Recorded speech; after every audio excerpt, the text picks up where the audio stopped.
So as we know, the amount of power from a wind turbine depends on the size, which dictates the area, and the design of the turbine, the blades especially. It will dictate the lift factor there.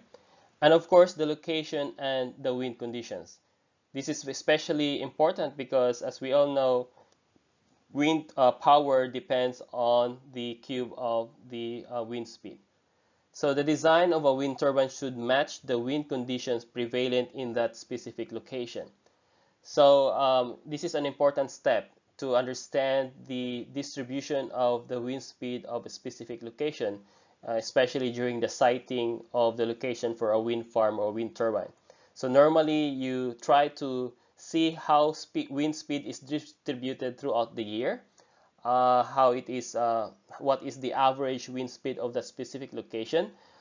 This is important information because based on our discussion in the previous slides, we know that there is a cut-in wind speed and there's a cut-out wind speed, right?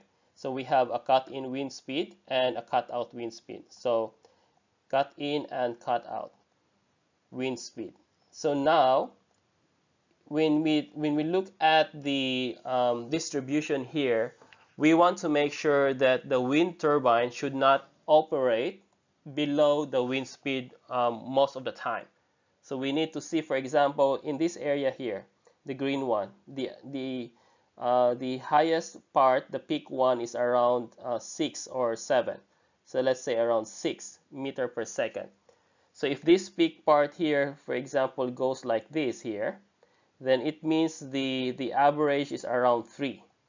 And 3 is below the cut-in wind speed. And we don't want that to happen because it means that if we put the wind turbine there, then the wind turbine will not be producing electricity in most of the time because that's where the average is going on. And then at the same time, we also want to make sure that the location of that wind turbine should not be operating above the rated wind speed, not the cutout, the rated wind speed. All right. So what is this rated wind speed? As we discussed previously, there is a wind speed there that generates the rated power. All right. So the rated power. So for example, in the previous slide, we have 15 meter per second is the rated wind speed to generate the rated power. And beyond this, from 15 to 25 meter per second, then we can generate the rated power, but with the reduction of the efficiency by changing the efficiency of the wind turbine. All right, so the blade orientation and angle. So with that, we want to make sure that at the location, it should not be operating too much of the time at the beyond the rated wind speed. So if it's operating most of the time, like, so let's say we have an example like this here, and then most of the time it's operating at around 17, which is beyond the rated wind speed. So it means that we are constantly limiting the efficiency to avoid damage. So that's one of the decision making that you need to do when we are looking for a location for a wind farm or a wind turbine. So the distribution is an important factor. So let's take a look again on this part here. So I'll just delete this one. So we can see from this part over here that the average wind speed is also different in different location. But even though the highest peak or the more chance of the average wind speed is this point here, it doesn't mean that this is where the most power is coming from or is generated, because as we all know, power is proportional to the cube of velocity. So in that sense, we can expect that the power should be at this area here where the velocity or the speed of the wind is high, and it has also high probability. So let's take a look at an example in the second figure on the right.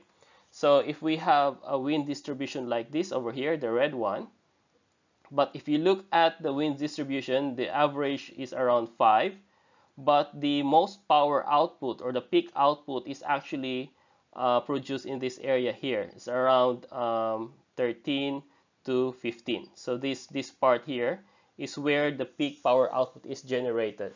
It's because it is now going towards the rated wind speed, and it has generated the peak output.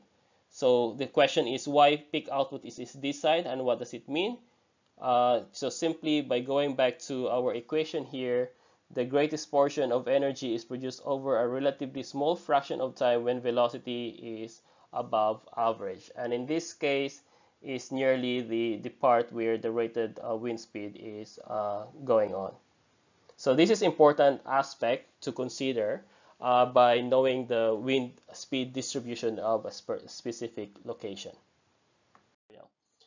Okay, the effects of ground friction and altitude.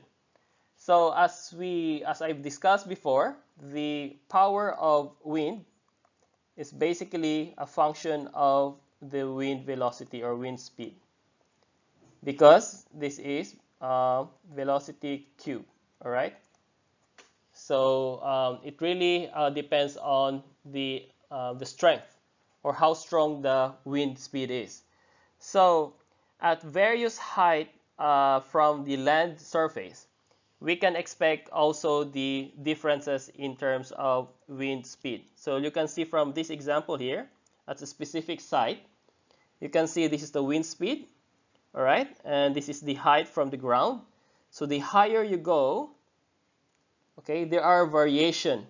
Okay, in this case, this is the specific location at different times, January, February, March.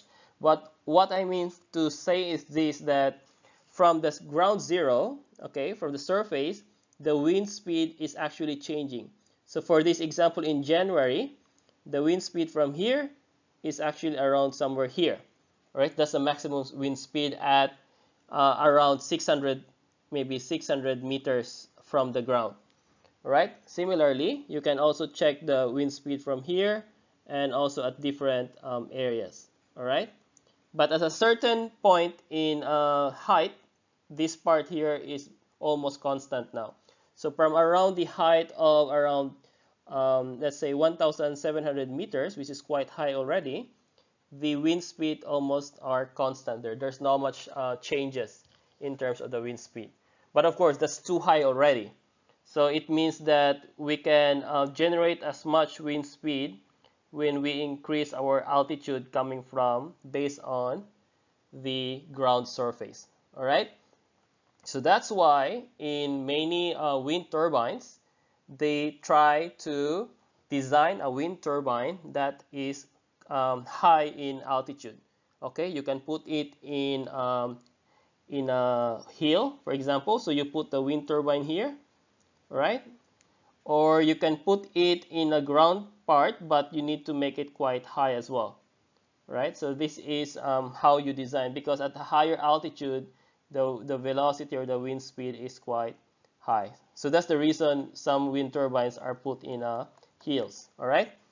So of course, there's a trade-off about the output of the power output versus the cost of when you make much taller wind turbine.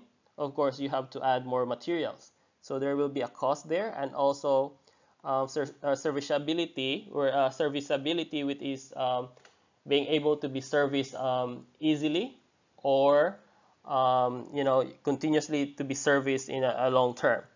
And also you have to consider if it's an offshore or an onshore wind turbine. There's a difference between the two, and we will discuss a little bit of that in the next few slides.